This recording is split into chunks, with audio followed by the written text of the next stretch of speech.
Boa noite, irmãos. Estamos aqui mais uma vez para falar e ouvir do nome de Jesus Cristo. Nós somos uma igreja evangélica que estamos aqui para compartilhar as maravilhas do nosso Senhor Jesus Cristo. Hoje é dia 14, né? 14 de agosto. 21 de agosto. 21, desculpa. Hoje é dia 21 de agosto, irmãos, e nós vamos iniciar a palavra. O pastor Hélio Pelvisan Filho vai trazer a palavra. Nós somos a Igreja Evangélica de Interlagos. Você pode nos encontrar no YouTube como Igreja de Interlagos, no Instagram, no Facebook, onde nossos cultos são gravados. Você pode acessar o nosso site igrejadeinterlagos.com.br, onde estão os vídeos dos nossos estudos e o horário dos cultos. Temos cultos de domingo, que é o culto da família, temos cultos de terça-feira, que é a escola do alicerce bíblico, e quinzenalmente temos culto nas quintas-feiras, que é o culto da doutrina bíblica. Hoje o pastor Hélio vai falar sobre o homem mau, né? Então vocês veem que só pelo título o estudo vai ser muito interessante, vai nos edificar, eu tenho certeza disso. Prepare papel, prepare caneta para você anotar. Se tiver dúvidas, pode nos contactar no Fale Conosco, @igrejadeinterlagos.com.br, e você sempre será muito bem-vindo na nossa escola do Alicerce Bíblico, na Escola da Doutrina, e hoje no culto da família. Amém? Que Deus possa abençoar. Eu quero que o pastor Hélio apareça para a gente poder estar orando por esse culto, que eu tenho certeza que vai ser muito edificante para os nossos corações. Amém, irmãos?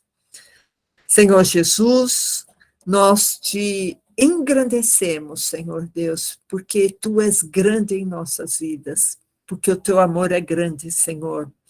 Nós apresentamos diante de Ti, Senhor, a vida do pastor Hélio Pelvisan Filho, Senhor, que vai trazer, que vai ministrar essa palavra, Pai, que Tu possas abençoar, que Tu possas, Senhor, Deus, abrir nosso entendimento, Pai, para que possamos alastrar, Senhor Deus, os Teus ensinamentos, Pai.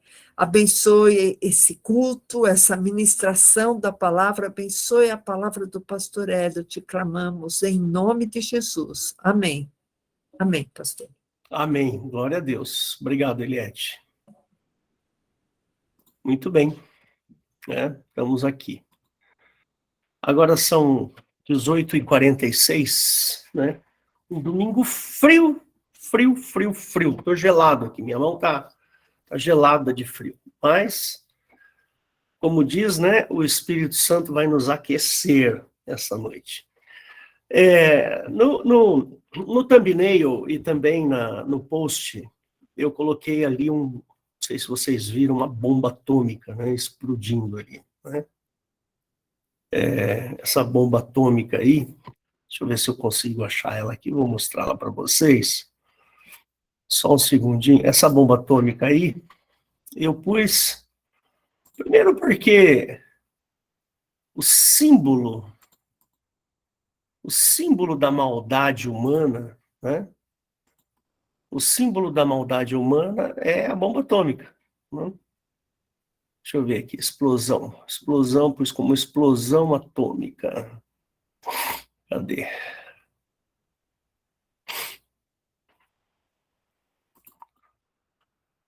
Aqui, ó. Deixa eu ver se eu consigo compartilhar com você.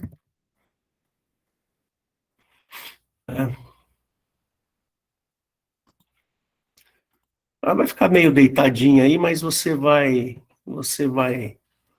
ver aí. A bomba atômica aí, né? Essa bomba atômica aí aconteceu lá em 1943, 1943 ou 1942. Né? Foi uma das primeiras bombas a explodir lá no deserto de Nevada, no deserto de Nevada, nos Estados Unidos, onde esse artefato é um artefato muito interessante. Eu até gosto de falar um pouquinho sobre, porque eu sou da área de física, para quem não me conhece, eu sou físico, e minha especialidade é energia nuclear. Eu trabalhei justamente com física nuclear, né? Então, é um pouquinho assim, é um pouquinho interessante como a bomba foi descoberta, como essa reação nuclear foi descoberta. Essa reação nuclear foi descoberta lá em 1920, no começo da década de 20, ou seja, exatamente 100 anos atrás, proposta por Albert Einstein. Não foi ele exatamente a pessoa que criou a bomba. A bomba, ela foi um artefato bastante estudado na década de 30 e 40, né, principalmente ali no começo da Guerra Mundial. Né. E, a princípio, no começo, né, o pessoal queria utilizar a energia nuclear justamente para fazer energia elétrica. Né. O processo de esquentar a água é um custo baixíssimo, né? O custo para você esquentar a água usando a energia nuclear, fazendo vapor, e o vapor girando uma turbina é um custo baixo, né? É um custo baixo. Principalmente em lugares que você não tem, por exemplo, outras fontes, né? Pega aí, por exemplo, um deserto. Como é que um país que tem um deserto enorme vai gerar energia nuclear? Não tem como. Então, um país muito frio, e você tem água congelada 90% do ano, como é que você vai gerar energia elétrica? Então, você usa ali a energia nuclear ou o carvão. É o mesmo princípio. O carvão e a energia nuclear são os mesmos princípios. Só que é o seguinte, quando Einstein propôs aquela famosa equação E igual a mc², que você já deve ter ouvido falar assim, né? Quando ele propôs aquela equação, ele propôs aquela equação em 1915. E o pessoal demorou alguns anos para entender o que o Einstein tinha falado, né?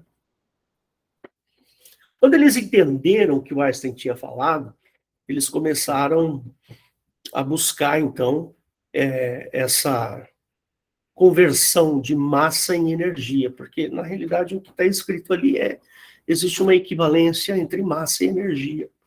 E é uma equivalência muito interessante. Por quê? Porque se você tem uma conversão de massa em energia, uma massa muito pequena gera uma quantidade de energia muito grande. Né? Pra vocês terem uma ideia, a bomba atômica de Hiroshima e Nagasaki tinha lá meio quilo de material explosivo. Meio quilo. Aquele meio quilo, quando explodiu, matou 70 mil pessoas de uma vez. De uma vez. Aquela bomba, quando explodiu, foram 70 mil pessoas ali, instantaneamente morreram. Impressionante, né? Eu como estudante de física, eu sempre disse o seguinte, eu acho que os Estados Unidos não precisava ter explodido uma bomba atômica em cima de uma cidade povoada por civis. Podia ter explodido aquela bomba ali no mar, sabe, ou na montanha, num lugar onde tivesse, só para assustar os japoneses, falar assim, olha, nós temos esse poder gigantesco, bélico, ou você se rende, né? Mas não. Eles estavam tão vingativos por causa da situação de Pearl Harbor, né? Os Estados Unidos estava quietinho no canto dele, a guerra estava acontecendo, aí vem o japonês e destrói Pearl Harbor, né? Uma frota americana de navios inteira, ela é praticamente destruída. 5 mil, 7 mil pessoas, não me lembro exatamente o número, morreram nesse evento. né? Tem até um filme aí, fala Pearl Harbor, né? Tem um romance e tal, mas quando os Estados Unidos foi deflagrar a bomba atômica, eles não queriam simplesmente a rendição dos japoneses. Essa é a impressão que eu tenho, né? Eles não queriam somente a rendição dos japoneses. Eles queriam vingança. Vingança. Você matou um dos nossos, nós vamos matar os seus. Percebe? Só que essa vingança, ela acontece de uma maneira, assim, descomunal, desnecessária, né? Absolutamente desnecessária. Eu queria mesmo era destruir, mas matou 70 mil. Entre Hiroshima e Nagasaki foram 200 mil pessoas. Até hoje, existem pessoas que morrem por causa dessa explosão. Né? 70 anos depois, 75, 77 anos depois. Percebe? Foi uma destruição desnecessária, né? Tá certo? Uma bomba desse calibre, você não constrói ela para soltar, para explodir. Você constrói para intimidar, é diferente. Né? Mas dizem alguns historiadores que os Estados Unidos também foi pressionado para que essa bomba fosse explodida, porque o Hitler estava muito perto de conseguir estabilização para produzir uma bomba atômica. Então, um pouco foi os Estados Unidos, eu vou explodir essa bomba aí, porque eu vou deixar com que os Estados Unidos, com que o Hitler fique intimidado. Né? Mas muito bem. O símbolo da maldade é essa bomba. A princípio, os caras queriam só energia, mas diante de um confronto bélico tão importante quanto a Segunda Guerra Mundial, eles resolveram transformar toda essa energia numa grande explosão. E hoje o mundo convive com esse perigo a todo instante, né? O perigo de se ter uma guerra mundial, onde a bomba atômica seja utilizada. Se isso acontecer, a nossa vida vai acabar, talvez em semanas, 2, 3 semanas, estejam todos os 7, 8 bilhões de pessoas mortos. Né? Como o homem é mau. E eu comecei a meditar um pouco sobre a causa dessa maldade. Né? Comecei a meditar e a pensar um pouquinho sobre isso, né? Por que o homem é mau? Alguns aqui já sabem, né, a resposta, porque a gente tem estudado isso aqui. Né? A nossa natureza, ela é tenebrosa, ela é terrível, terrível, terrível. Né? O homem é mau, ele já nasce mau. Tem alguns teóricos aí da sociologia que diz que não, é um meio que transforma, o homem nasce bom. E o meio em que ele vive é o meio que vai transformá-lo num ser estúpido, desprezível, como é o homem. Não. Não é assim que a Bíblia nos mostra. A Bíblia diz que o coração do homem é perverso, é mau. Ele já nasce mau. Sabe por quê? Porque a origem do homem é perversa. Né? A origem do homem é perversa. Tanto é que, por exemplo, se você pegar o apóstolo Paulo, ele fala assim, ele dizia assim, que ele reduzia, né, o corpo dele à servidão. Ora, por que Paulo fazia isso com o corpo dele? Reduzindo-o à servidão. Ou seja, subjugando o próprio corpo, desprezando o próprio corpo. Por que Paulo fazia esse tipo de afirmação? Porque Paulo sabia que a sua natureza era perversa. má. Lá em Gálatas 6, acho que até o pastor Weber leu no domingo passado, né? Eu vou colocar aqui para você ver. Perdão, eu cliquei errado aqui, espera aí. Vamos lá, vamos ver aqui. Aqui não sei se é Gálatas ou Efésios, acho que é Gálatas 6. Não, acho que é. Espera aí, irmãos. Gálatas. Aqui, ó. Olha como esse versículo ele é revelador. Olha que interessante. Digo, porém, andai em espírito e não cumprireis a concupiscência da carne. Irmãos, esse versículo é tão insignificante, de pequeno, mas ele possui uma profundidade de sabedoria aqui que é descomunal. É que nem o átomo. O átomo, ele é infinitamente pequeno, mas ele tem uma energia lá dentro que é absurdamente grande. Eu acho que eu faria esse versículo aqui como se fosse um átomo, porque ele é bem desprezível, bem pequeno, porém a sabedoria que contém nele é gigantesca. Por que ele fala assim? Digo, porém, andai em espírito. Porque nós não temos o hábito de andar em espírito. Percebe? Não é costume humano fazer isso. Não é da natureza humana andar em espírito. É uma opção. É uma escolha. Você anda em espírito se você escolher andar em espírito.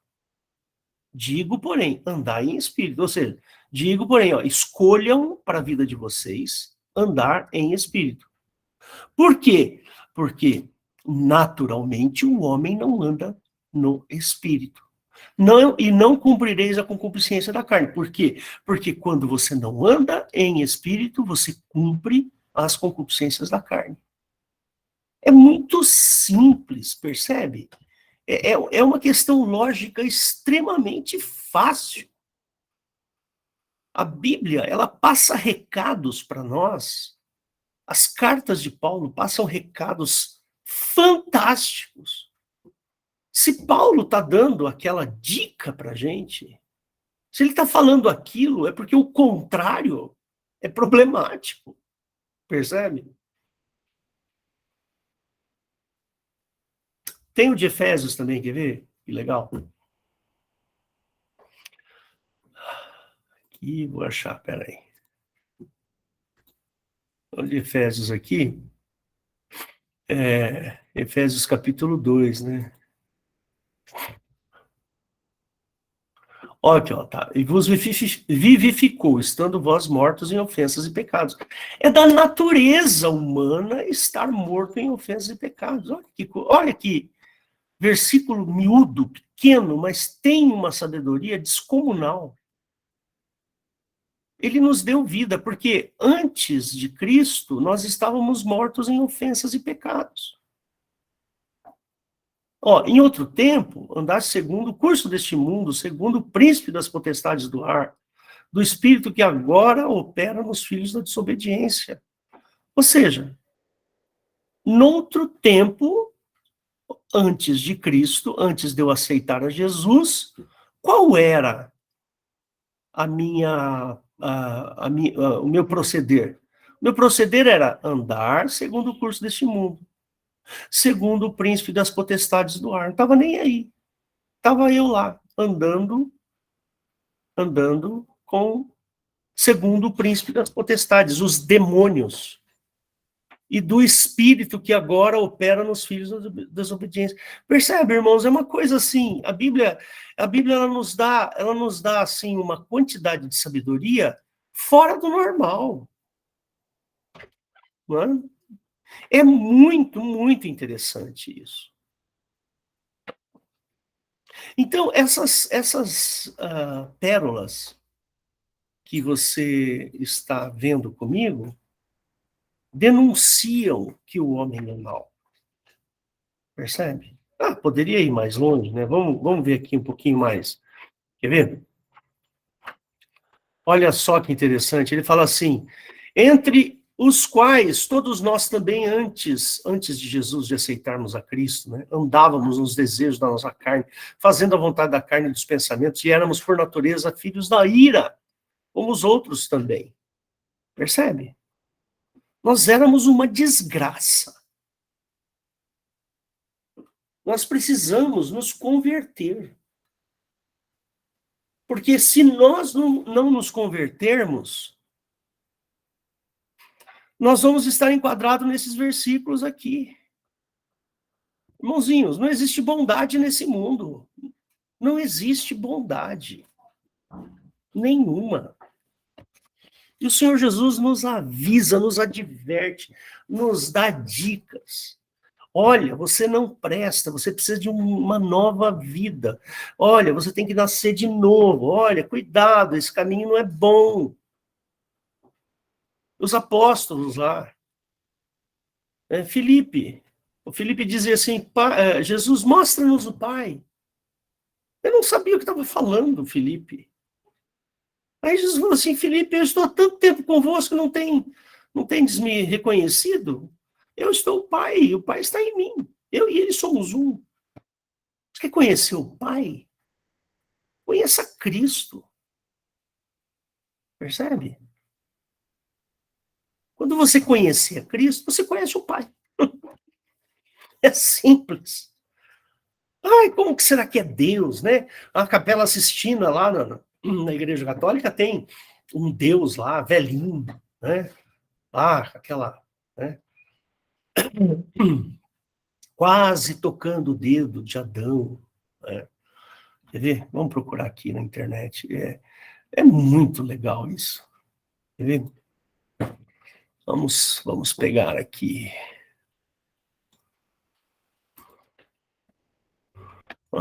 Peguei coisa errada aqui, peraí. Só um minutinho. Na Capela Sistina,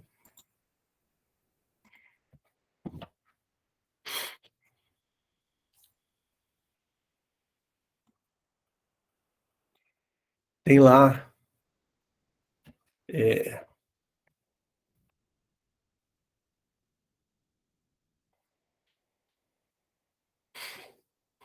Capela Sistina, vamos ver se a gente consegue ver aqui uma imagem. Aqui, essa daqui, ó. Vamos ver. Vocês estão me vendo aí? Então, né? Então tá ali, ó. Adão. E aqui, ó, Deus. O Pai. Quer dizer, deveria ser, né? Mas esse aqui é o Jeová, né? Mas percebe como tudo bem, lá na Igreja Católica, o Pai e Jeová são um só, né? Eles creem que sejam um só. Né? Ao invés de desenharmos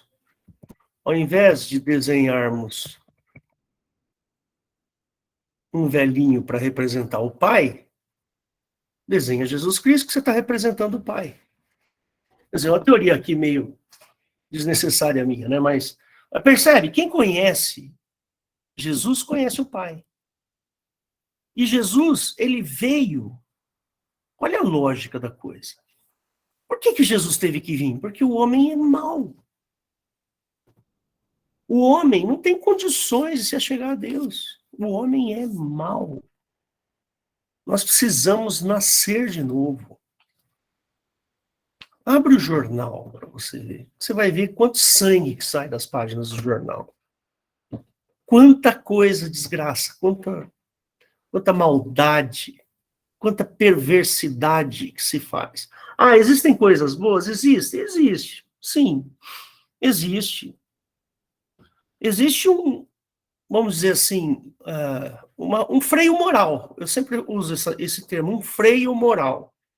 Por quê? Porque as pessoas, elas pensam da seguinte maneira. Eu sei que o mundo é mau, tal, mas eu não quero ser tão mau como o mundo. Então acaba se agarrando num freio moral, religioso e assim por diante. Percebe? Mas não resolve o problema. Continua sendo mal. Você só tem um freio moral aqui atrás, o Tico e o Teco aqui conversam com você, falando, não, Hélio, não faz isso que está errado. Não, Hélio, não faz aquilo que está errado. Não, Hélio. Percebe? E assim vai. Mas na hora que você estiver numa situação difícil, onde envolva dor, por exemplo, sei lá, caiu um negócio no teu dedo do pé, e você está sentindo uma dor insuportável, percebe? Nesse momento você perde o freio moral. Praticamente você sai xingando, sai... Entendeu? O homem é assim. O homem, ele foi criado para ser mau. O homem foi criado para desobediência. Eu acabei de ler. O espírito que opera nos filhos da desobediência. O homem é desobediente. O homem é mau, é perverso. Essa é a natureza. Então, o homem precisa muito mais do que um freio moral para mudar a sua vida. Precisa de Jesus. Né? O Senhor Jesus, ele propõe um novo nascimento. Né? Aí Paulo propõe, olha, anda em espírito e não cumprireis a concupiscência da carne. Se você andar em espírito que a gente está falando é o Espírito Santo. Se você estiver ali preocupado com a presença do Espírito Santo na sua vida, você não vai cumprir as concupiscências da carne. Você não vai mentir, você não vai roubar, você não vai matar, você não vai fazer tudo aquilo que está lá. Entendeu? Nós precisamos de muito mais do que um freio moral. Nós precisamos andar em espírito. Lá no Éden, não sei se vocês já pararam para analisar, quando Jeová cria Adão, ele cria do pó da terra. Eu já falei isso várias vezes aqui. Pó é a pior coisa que existe. É lama, é barro, é porcaria, é sujeira. Você já viu um porco chafurdando na lama? Você já viu isso? É nojento. Por isso que chama porco. Porque ele chafurda na lama. Eu lembro, meu pai tinha lá no sítio, lá no Paraná, ele tinha lá uns porquinhos que ele criava para... que a gente gostava muito de carne de porco, minha mãe fazia torresmo, essas coisas de porco. Meu, os porquinhos lá ficavam chafurdando na lama, percebe? Ô bicho feio. E você é feito daquilo, da lama, onde os porcos chafurdam. Entendeu? Nós não prestamos, porque nós fomos feitos à imagem e à semelhança de um Deus beligerante, de um Deus que ama a nojeira. Nós somos feitos à imagem e semelhança de um Deus que ama o pecado, que ama a podridão. Por isso que nós somos podres. Esse Deus, Jeová, nos fez iguais a ele. Perverso, porque nem ele conseguiu obedecer. Ele desobedeceu e caiu. Teoricamente, né? Porque a gente também não sabe exatamente. E aí, lá no Velho Testamento, em Gênesis, ele fala assim, olha, o homem é feito como um de nós. Né? Vamos abrir lá? Dar uma passadinha lá, só para você ver que interessante. Em Gênesis lá, em Gênesis aqui, ó. Gênesis capítulo 3. Né? Aí, vamos pular aqui. Então, e viu a mulher que aquela árvore era boa, e viu a mulher que aquela árvore era boa para se comer e agradável aos olhos, a árvore desejável para dar entendimento, tomou do seu fruto e comeu, e também deu-o a seu marido. E ele comeu com ela. Então foram abertos seus olhos, os olhos de ambos, e conheceram que estavam nus, e coseram folhas de figueira, e fizeram para si aventais. Ouviram a voz de Jeová Deus, que passeava no jardim pela viração do dia, e esconderam-se Adão e a sua mulher da presença de Jeová Deus entre as árvores do jardim, e chamou Jeová Deus a Adão e disse-lhe, onde estás? E ele, como se ele precisasse saber, ele não é todo-poderoso, não sabe onde está Adão? E disse-lhe, ouvi a tua voz soar no jardim e temi, porque estava nu e escondi-me. E Deus disse, quem te mostrou que estavas nu, comestes tu da árvore de que te ordenei que não comesses? Então disse Adão, a mulher que me deste por companheira, ela me deu da árvore e comi. E disse Jeová Deus à mulher, por que fizeste isso? E disse a mulher, a serpente me enganou e eu comi. É sempre a culpa do outro, né? Sempre a culpa é de alguém. E aí vai, né? Aí lá pela frente, no 22, ele fala assim, então disse Jeová Deus, eis que o homem é como um de nós, sabendo o bem e o mal. Então quer dizer que Jeová Deus sabe o bem e o mal? Entendi. Então, o que aconteceu com Adão não foi bom? Não foi bom. Por que foi bom para Jeová? Fica aí a pergunta. Ora, para que não estenda a sua mão e tome também da árvore da vida e coma e viva eternamente. Você está vendo aqui a palavra também? Tome também, ou seja, Jeová e os seus anjos ali podiam comer dessa árvore da vida. E Jeová Deus, pois, os lançou fora do jardim para lavrar a terra de que fora formado. E havendo lançado fora o homem, pôs querubins ao oriente do jardim do Éden, e uma espada inflamada que andava ao redor para guardar o caminho da árvore da vida.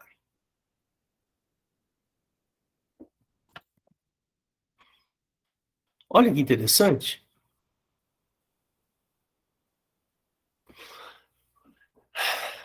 O que aconteceu com Adão e Eva não foi bom.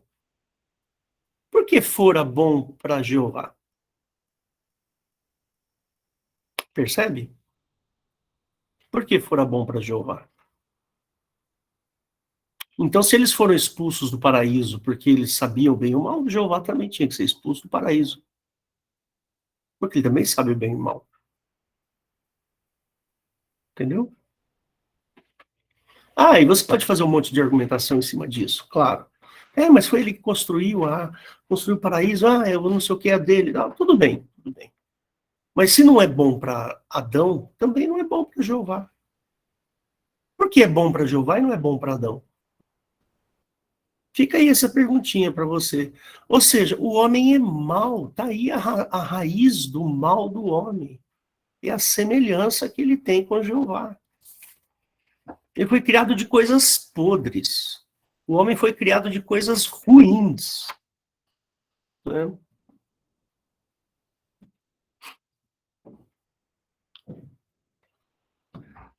E tá aí uma criação enorme, grande mesmo, né? Que não tem condições de se achegar a Deus. Não consegue chegar a Deus. Tá? Por quê? Por causa da sua maldade. Se Jeová é mau, e eu sou semelhante a Jeová, então eu sou mal por consequência. Aí entra Jesus na história. Jesus entra porque ele sabe que o homem não tem condições de se achegar a Deus. É uma ponte quebrada. Não existe uma ponte bem definida. Essa ponte está quebrada.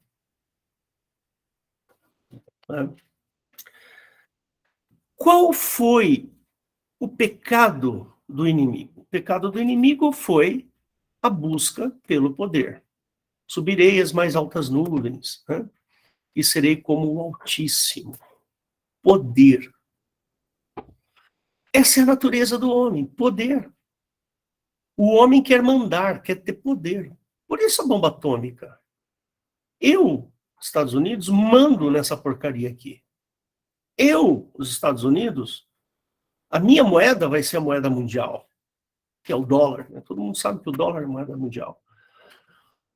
Até hoje ninguém conseguiu bater o dólar. Né? Criaram aí o euro, que não serviu para nada. Não consegue bater o dólar. Percebe? Como o homem é podre e ele precisa de um novo nascimento. Essa é a razão. Então, o homem é mau, sim. Ele nasce da maldade. Porém, ele tem condições de recuperação através de Cristo. Paulo, por exemplo, né? Paulo considerou a lei de Moisés um muro de separação. É uma inimizade. Percebe? Quer ver? Efésios 2, vamos voltar lá.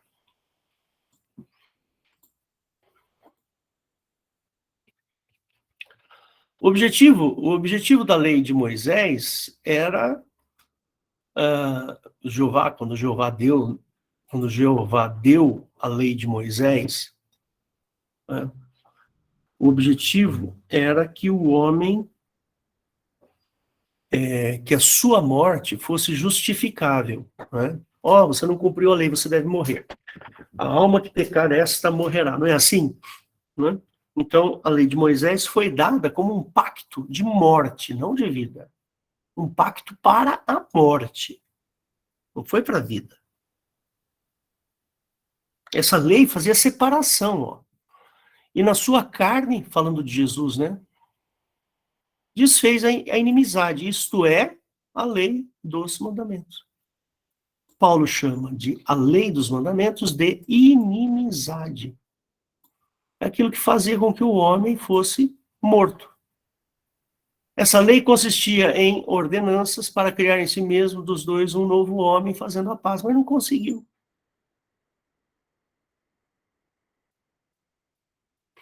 Né? Quer ver? Porque ele é a nossa paz, Cristo, né? O qual de ambos os povos fez um, e derrubando a parede de separação que estava no meio. Quem é a parede de separação? A parede de separação é a lei de Moisés.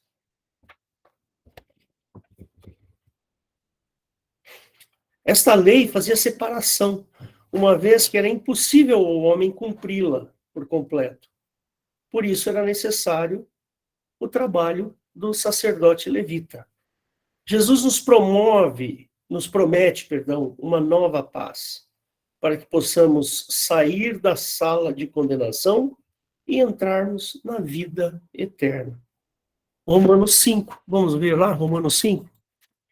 Vamos lá, 5 de 1 a 11, ele fala assim: tendo sido, pois, justificados pela fé, temos paz com Deus por nosso Senhor Jesus Cristo, pelo qual também temos entrada pela fé a esta graça, na qual estamos firmes e nos gloriamos na esperança da glória de Deus. E não somente isso, mas também nos gloriamos nas tribulações, sabendo que a tribulação produz paciência, a paciência é experiência, a experiência é esperança, a esperança não traz confusão.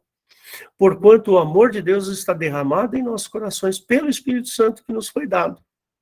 Porque Cristo, estando nós ainda fracos, morreu a seu tempo pelos ímpios. porque apenas alguém morrerá por um justo, pois poderá ser que pelo bom alguém ouse morrer, mas Deus prova o seu amor para conosco em Cristo, em que Cristo morreu por nós, sendo nós ainda pecadores. Logo, muito mais agora, tendo sido justificados pelo seu sangue, seremos por ele salvos da ira.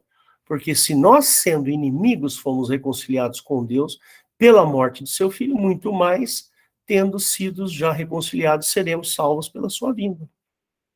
E não somente isso, mas também nos gloriamos em Deus, por nosso Senhor Jesus Cristo, pelo qual agora alcançamos a reconciliação. Existia uma questão jurídica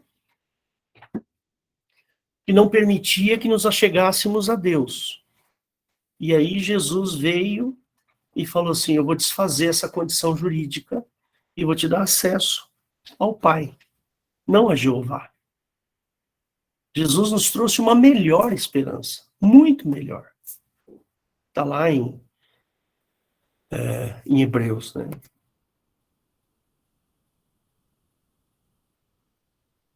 Eu poderia falar um pouquinho aqui sobre paz, né? A palavra paz é uma palavra complicada, né? Bem complicada. Se a gente for fazer uma análise mais profunda sobre a questão da paz, a gente pode um dia aí discutir com vocês a respeito disso, não tem problema. Lembra de Melquisedeque? Melquisedeque, ele era rei de Salém, né? E Salém significa paz, né? Rei de paz. Agora, como é que se faz a paz, né? A gente tem o péssimo hábito de achar que a paz é simplesmente a ausência de guerra. Não é isso. Não é isso que a gente está falando. Existe paz por causa das leis. Nunca se esqueça disso. Eu tenho 2 filhos advogados, então eles sempre falam, as leis trazem segurança para a gente. Então, por exemplo, eu não posso invadir a casa do meu vizinho, porque isso é contra a lei. Eu fico em paz com o meu vizinho. Percebe? Quando eu saio de carro, eu tenho que observar se o farol está fechado. Porque se o farol está fechado e eu paro o meu carro, não vou bater no outro carro. Então, eu preservo a paz. Então, a paz é uma palavra complicada que eu estou falando para você. A gente pode sentar aqui 1 hora e conversar pelo menos 1 hora só sobre paz. Paz é um negócio encrencado. E Jesus falou assim, eu vos deixo a minha paz, não a paz que o mundo vos dá. Ou seja, a paz da lei. Que Jesus estava falando lá, eu não vou deixar a paz da lei para você. Eu vou deixar uma outra paz. É a paz gerada pelo amor. Mas esse assunto é bem longo, tá? Apaziguar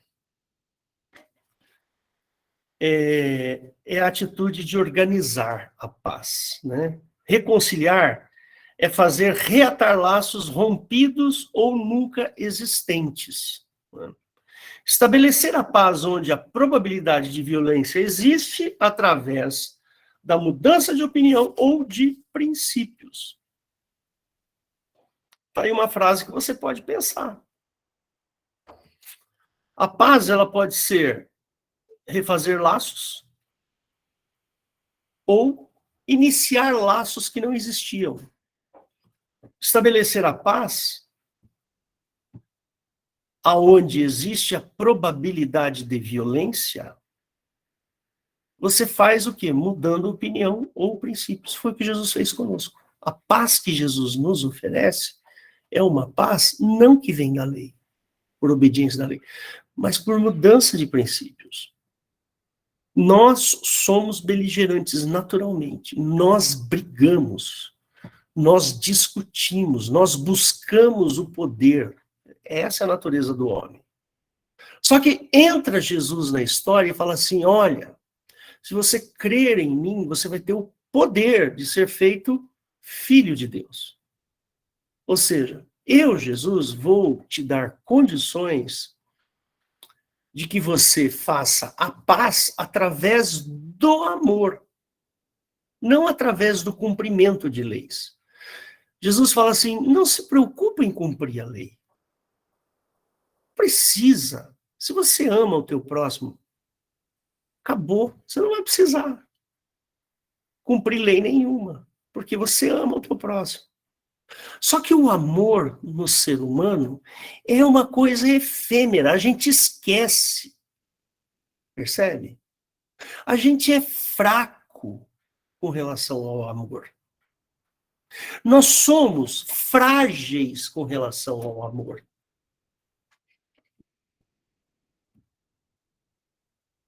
E a gente já viu isso diversas vezes, né? Pessoas que são casadas há 30, 20, 30 anos. Até um dia anterior estavam dormindo na mesma cama, no outro dia já estavam se odiando ao extremo. Não é esse amor que Jesus está falando. Ama, mas como eu amei. Como eu. Aí Jesus fala assim, ó, eu vou para o Pai, se eu não for, o Consolador não virá a vós. Mas eu vou mandar o Consolador para vocês. Sabe por quê?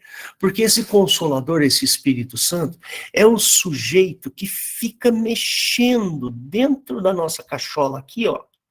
Fica mexendo aqui dentro e fala assim, olha, lembra do amor de Jesus? Então, você tem que amar esse sujeito com o amor de Jesus. Olha, lembra? Agora você tem que amar. Ó, alguém pisou no seu pé, agora você tem que amar. Ele nos faz lembrar do pecado, da justiça. Como é que é? Esqueci o versículo lá, pecado, não sei se é pecado que ele fala, justiça e juízo. Fala aí para mim, Valdo, você que é bom na Bíblia aí. É pecado, justiça e juízo mesmo. Então, esse Espírito Santo, ele fica aqui, ó, martelando na nossa cachola aqui, ó. Não faz isso que é pecado, não faz isso que faz mal, não faz isso porque Jesus, não faz isso porque eu tô aqui, não faz isso.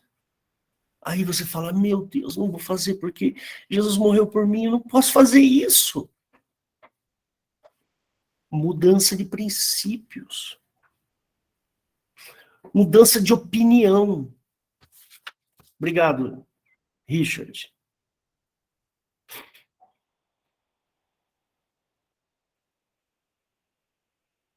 Então, o Senhor Jesus, quando ele morre naquela cruz, por mim,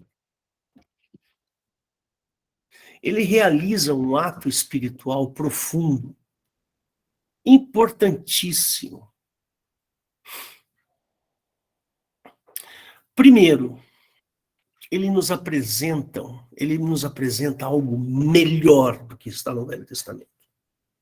Melhor. Que é o Pai. Que nunca tinha sido revelado, e Jesus veio para revelá-lo. Jesus falou assim, Felipe, crede em mim, crede que eu estou no Pai e o Pai está em mim, ao menos pelas mesmas obras. Você lembra lá quando João Batista mandou os seus corsários lá perguntarem para Jesus, escuta, é você mesmo ou nós devemos esperar outro? É você mesmo, o Messias, ou devemos esperar outro? Aí ele responde assim, faz o seguinte, dá uma olhada no que está acontecendo aí. Os cegos estão vendo, os surdos estão ouvindo. Está acontecendo um monte de coisa e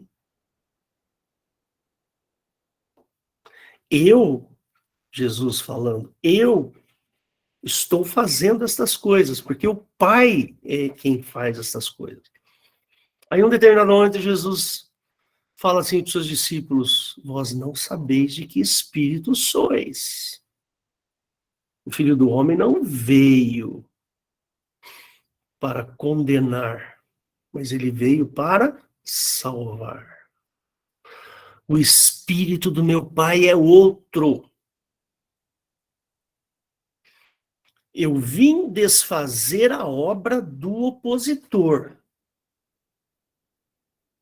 Eu vim para desfazer a obra do opositor. Eu vim fazer aquilo que faz com que a lei de Moisés fique invalidada. Quando Jesus morre na cruz, quando ele sobe naquela cruz, ele não tem pecado nenhum, zero de pecado. Ora, ele não podia ter morrido. A morte só existe para quem peca. A alma que pecar, esta morrerá. E a alma que não pecar, por consequência, não vai morrer. É simples assim. E Jesus morreu. Jesus pecou? Não. Ele morreu. Então, aquilo que condena não vale. Perdeu a validade. Ficou inútil, fraca. Percebe? Então, meu irmão, eu quero encerrar aqui agora. Eu quero dizer para você o seguinte: se você não se converter, se você não aceitar Jesus, se você não correr para o batismo, é correr mesmo, você sabe? Correr urgentemente para o batismo. Percebe? Só desse jeito você consegue mudar a sua natureza, nascendo de novo, como Jesus propôs para Nicodemos. Esse é o jeito, essa é a maneira que nós temos. E Jesus subiu naquela cruz para que a morte fosse derrotada. Por quê? Porque só pode morrer quem peca. Jesus não pecou e morreu. Ele teve que ser ressuscitado. Ele teve que sair de lá, da morte. E nós que cremos em Jesus, nós vamos passar pelo mesmo processo. Igualzinho o processo de Jesus. Jesus morreu, mas ele chegou lá no inferno. Cadê o seu bilhete de entrada? Não tem. Ah, então pode voltar. Aqui você não entra. É o que vai acontecer com a gente. Se ele morreu pelos meus pecados, então os meus pecados não me dão mais direito de entrar no inferno. Eu sou obrigado a ressuscitar. É maravilhoso isso, irmãos? Sou obrigado a ressuscitar. E é o que vai acontecer, nós vamos ressuscitar e vamos entrar com Cristo para a glória. Por quê? Porque a morte não pode te pegar. Ah, mas se ela pegar, então você vai ter que ressuscitar. Como Jesus ressuscitou. Não é maravilhoso isso? Só para encerrar aqui, outro dia eu estava, não sei com quem eu estava conversando. Ah, você tem medo da morte? Não, a morte eu não tenho medo. Eu tenho medo de ficar doente, para chegar até ela, né? Porque depois que aconteceu, a morte acabou. Fim. Aí é só esperar a ressurreição. O duro é você chegar até ela, né? Provavelmente, alguma dor você vai sentir. Isso a gente não quer, né? Sentir dor. Né? Então, eu encerro aqui com essa reflexão que eu fiz com vocês. O homem é mau? É muito perverso. Agora você entendeu por que o homem é mau, de onde veio a maldade do homem, e o que você faz para burlar essa maldade e se tornar bom. Como? Crendo em Jesus. Aí você veste as vestimentas de Cristo. Aí, o sangue de Jesus lava os teus pecados. Retira os teus pecados. Entendeu? Amém? Glória a Deus, irmãos. Fecha seus olhos que eu vou fazer uma pequena oração. Deus querido, espero que essa palavra possa chegar aos ouvidos daqueles que clamam pela tua presença, Senhor. Abre, Senhor, os ouvidos daqueles que necessitam te ouvir. Eu peço, Deus, que o Senhor nos abençoe pela tua misericórdia, pela tua grandiosidade, Deus, e esteja conosco, em nome de Jesus. Amém. Eu passo a palavra aí para o pastor Valdo. Só vou interromper a gravação aqui, Valdo, só um segundo.